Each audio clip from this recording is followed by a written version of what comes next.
You have your contact story it's a great story. I've heard it on other shows, and I think we don't necessarily need to get into it fully here because people can go and listen. I Yeah, heard I you tell told that it. story a million times. So, not that I don't mind sharing it, but yeah, you're right. People can access my website and hear the story or access other interviews. Yeah, for sure. But so how much are you still in contact or getting information from them? Like this Alex guy is getting information. Um, yeah, is that still part of your life at all? Oh yeah, totally. I get information from my guides. I consider them my guides. They're part of my star family. I get information from them all the time. Is it groundbreaking information? Probably not all the time. I mean, it would be nice, but it would be nice if I can get groundbreaking. But I'm still a human. I'm still living my life. I'm still, have my human experience here. But I do collaborate with them a lot, and they do assist me, through my Earth journey. So, and sometimes I do get some new information, so sometimes I do downloads, something that's totally new or different, and I'm like, oh wow, I didn't know that. And I do think my higher guidance is helping me, whether that is my higher self or my Arcturian star family. I call them the Arcturian collective, Hmm. but I do stay in regular contact with them. I have crazy stories about crazy things they make me do as part of my, I guess, spiritual development, while I'm here on the planet. But I always joke to my guides, they're tough on me, but every experience or everything they've told me to do, it ended up becoming a beautiful experience. So I don't question them anymore. It's always been. What kind of crazy things have you done? Well, one time I was meditating and I was connecting with my guides, and I had this image of a kite flying, and I never flown a kite in my life. Hmm. I just, for some reason, I had this image of a kite and I was flying a kite, and then I became the kite. I don't know, just kind of interesting. And my guides told me that I needed to go to a specific place in Colorado, the San Luis Mountains, which is kind of on the south central part of Colorado. I don't know if you've ever been there while you were here, but Is that by the sand dunes? sure is, yeah. Okay. So I was supposed to go there and fly a kite. Hmm. And I was like, what? Like what? Um, and and so interestingly enough, like a couple of weeks later, I got invited to go to a women's retreat in that area. So I was like, oh, cool. I get to go to this women's retreat, hang out with some star sisters, and I'll get to fly my kite, So I was like, very, very cool. Um, so I went there and I picked this beautiful place, surrounded by the beautiful San Luis Mountains. It just felt very magical. And I started flying my kite. And that was when I started getting major downloads about my mission here on Earth, what I was supposed to be doing. And it was a transcendental experience. I don't know. And my understanding is the reason why they picked that area was because there was an Arcturian portal nearby. Okay, which I don't know the exact location of it, but that was a reason why I had to fly my kite. So I got major downloads from the portal, I guess maybe through the kite, I don't know, but there was some sort of exercise that I was supposed to do with it. But that's a kind of a fun story of some of the interesting things they make me do. Yeah, I want to do something like that. That sounds like a fun adventure. I like. Well, you have Arcturian guides too, so be prepared. They're gonna start hitting you up. The other weird thing they made me do was early in my journey. I'll tell this story, and because I think it's another cute story. But so I was asking my guides, how do I connect with you better? And they said meditation. And I said, this was early on in my spiritual journey. I said, I hate meditation. I don't like to meditate. So I was being a little brat, So they told me, okay, you don't like meditating? Well, you're gonna learn to meditate. So we're gonna send you to the Zen Buddhist Center in Crestone, Colorado, and you're gonna learn to meditate with the Buddhist monks. And so I was like, okay, I guess they want me to meditate. So so my partner and I, my hubby and I, we went and stayed with the Zen Buddhist in Crestone, Colorado. They have a center there. It's quite beautiful. And we meditated with them morning and night. We had meals with them. We had our spiritual experience. And so I learned how to meditate. And I would say it was a great experience. So, cool. So be prepared because you're going to start, now that you know that you're Arcturian, they're going to start hitting you up. So I'm just warning you in advance. So. Okay. Well, that's exciting for me. No, I think you're going to have fun with it. Yeah. When you first had your contact experience, you said, I believe, that it sort of enhanced your abilities in some way. Absolutely. Yeah. So my experience was more out of body. So I don't think I was physically on board a starship. I think when it happened, it was like my consciousness was in the starship. But when I looked at myself, I looked like my physical self, when I was, on board the ship. But so I looked human, I didn't look weird or different or anything, it looked like my human self. But I think because I was exposed to higher dimensions, so it's very much similar to going through like a near-death experience, where you're kind of dead, mine was probably easier because I wasn't physically dead. When people go through near-death experiences, they're physically dead, but so because I had, I would say, exposure to the higher dimensions, it, I think, activated something within me where when I came back to the third dimension, I was not the same person anymore. It was like something kind of clicked or shifted, because then I was starting to see, auras around things. I was, telepathically communicating with animals and people and stuff. I mean, it was just kind of, seeing UFOs all the time. I mean, it was just like, interdimensionally traveling. I mean, it was like all these really very bizarre experiences, and, having, interaction with interdimensional beings. And it was just, like, oh my God, and I honestly thought I was going crazy. I thought I was losing it. I thought, so I didn't talk about it with anybody, with the exception of maybe my partner and, maybe a couple of really close friends, but I didn't even tell my family because I was just like, I'm losing it. I don't know what's going on with me. But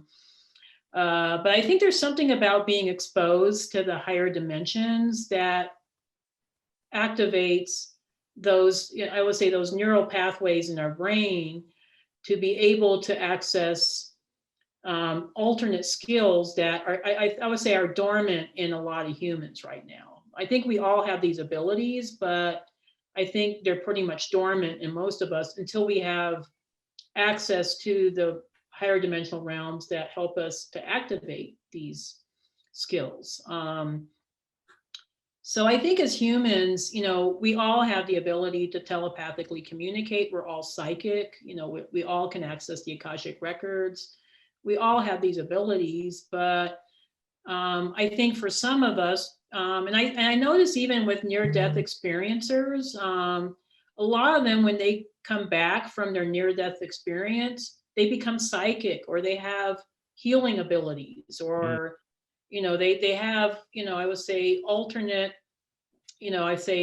psychic abilities that get activated. So it's very, very similar, so I would say we all have these abilities. They just need to get activated at some point. So if you were to give me advice to have the Arcturians hit me up and activate some abilities, how would you suggest I approach that? Probably the same way they told me, do have a daily meditation practice. So, which I know sounds very basic, but it really isn't.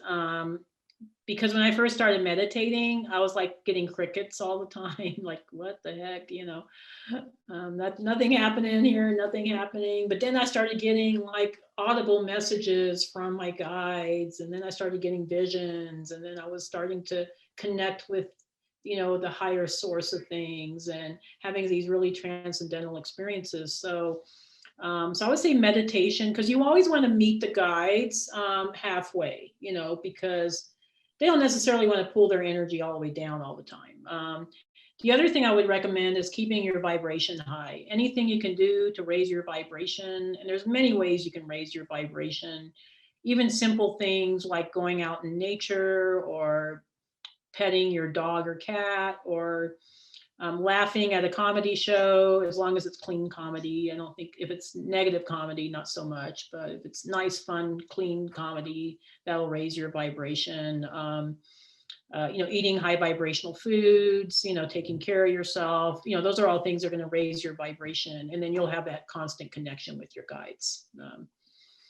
So when you're in meditation, do you simply say like, I'm available, please come contact me, kind of like a request, or it'll just I don't happen? even have to say that anymore. I just kind of click with them. I don't know how to describe it. It's just kind of like, I just kind of sit, by myself. I'm just quiet, and then I just feel that connection. I don't know how to, I don't even have to consciously ask it anymore. Maybe in the beginning I did, but not so much anymore. Gotcha. One thing I remember from your contact story was that it was sort of precipitated by a really long sort of asking. Yeah, there was a prayer involved. And I think it's kind of like how I think the universe works, right? When we set an intention for something, that's when things happen, So the Arcturians teach that there's a three-way process to manifestation. And the first one is through thought, so we have, everything starts with a thought. The second is desire. So we need to put that feeling and desire into what we want to create. And then the third is action. So if we don't take the action, nothing's going to happen, So there's got to be all three components in order to manifest. And I think these are also probably very similar to the law of attraction, or or whatever, other similar modalities that are out there that talk about this sort of thing. But going back to your original question, remind me what it was again. I'm sorry. I guess I was just getting your advice on how, I personally, one thing that I think would help a lot of people is seeing dramatic, superhuman abilities in action, whether it's telepathy or telekinesis or something like that. A lot of times I think if people were to see that, it would sort of shock them in a way that they would have to address it, perhaps. Yeah, but I also think that, I understand what you're saying, but I also think in a way that we also have to come to that point ourselves, where, but getting back to the prayer question that you had. Okay. Yeah, I think that's what precipitated all this was. So I think this all started, so this was in May 2012, and it was during a period when I was going through a lot of transition personally, and also, our country was going through a lot of transition because it was an election year, and it was the end of the Mayan calendar, there's a lot of stuff going on. And so I was very worried about the state of the planet, I was very worried about the environment, I was worried about humans and sentient beings being abused, and things happening. And so I sent out this big prayer to the universe one night. I had a sleepless night, was continuously praying all throughout the night, for divine beings to assist planet Earth.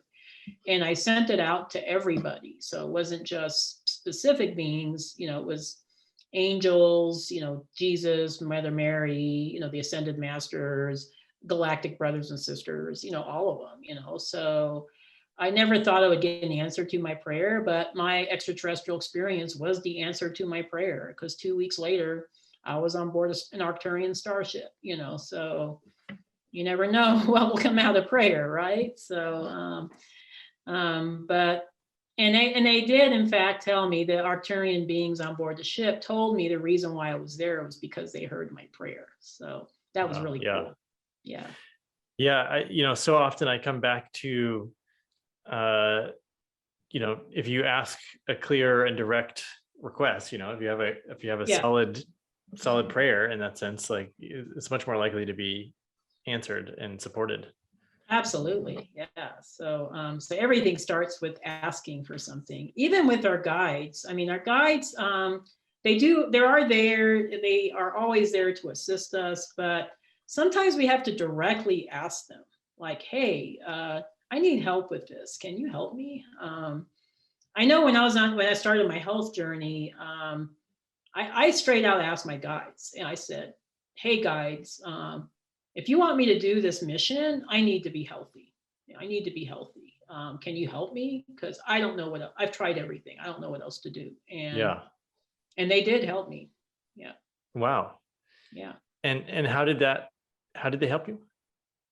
Well, at the time I was very obese, and I knew I needed to lose weight. And I've tried all the diets out there, couldn't lose weight. And so I was upset and I was crying. And I said, hey guides, I need help. I can't do this on my own. And so, so it kind of happens, so our guides have different ways of communicating with us. Sometimes they won't necessarily just outright tell us something. They show us through signs. So I noticed like the next few days, I kept seeing ads for a bariatric center in Lone Tree, Colorado, which is kind of the south end of Denver. And it was the same center, same ads. And I thought, oh, hell no, I don't think I'm a candidate. I mean, I was kind of, my interest was kind of piqued, but then I thought, no, there's no way I'm a candidate for that kind of thing. But I kept seeing the ads. So then I knew it was like a sign from my guides. So I actually contacted the center. I have expected them to turn me away because I wasn't, 200 pounds or, 300 pounds, but I was still pretty heavy for my, my height. But they didn't turn me away at all. Then they told me I was a candidate. They said, you're kind of borderline. You're kind of at the, the low end, but you're a candidate. And I was like, well, let's do it. And, sure enough, my insurance approved it. I went through the surgery in 2020, June 2020, and my life has changed. Sorry, I'm not familiar with that term, bariatric. Bariatric surgery is when they make your stomach smaller so that you can lose weight. And in my case, they also rerouted some of my intestines. It's a pretty dramatic surgery, but I was at the point where I tried everything, and I knew if I didn't lose weight that I would not be healthy. And apparently, my doctor felt that way too. And I was able to get the surgery approved. They deemed it medically necessary. So now I have a much smaller stomach, and I can't eat very big meals, so I eat, maybe 4 or 5 small meals a day. Yeah. Cool. Thank you for sharing. Yeah. Yeah, sure. Yeah. Hey friend, thank you so much for watching. If you enjoyed this particular clip, then I have something else I want to tell you about, which is the League of Superconductors. It's a business mastermind that I run to elevate the greatest change makers of our time. That is people that I like to call quantum entrepreneurs, metaphysical, spiritual teachers, healers, coaches, light workers of different types. And this is a year-long business mastermind starting in May of 2022. So if that's the type of thing that you're looking for, if you're looking to better fuel your mission by having a business that brings in all the abundance you're looking for, that both operates at the 3D level, serving the people of Earth, and at a multi-dimensional level, bringing in all of the higher wisdom and experience that you have access to. That's what we're doing. So if that sounds like something for you, then you can check out the link below, read a little bit more about the program, what we do each month, and I also invite you to apply for a call with me, a strategy session. We can get to know each other. I'll coach you a little bit, and you can decide if that might be the exact thing that you've been looking for. All right, thanks so much for watching, and I'll see you next time.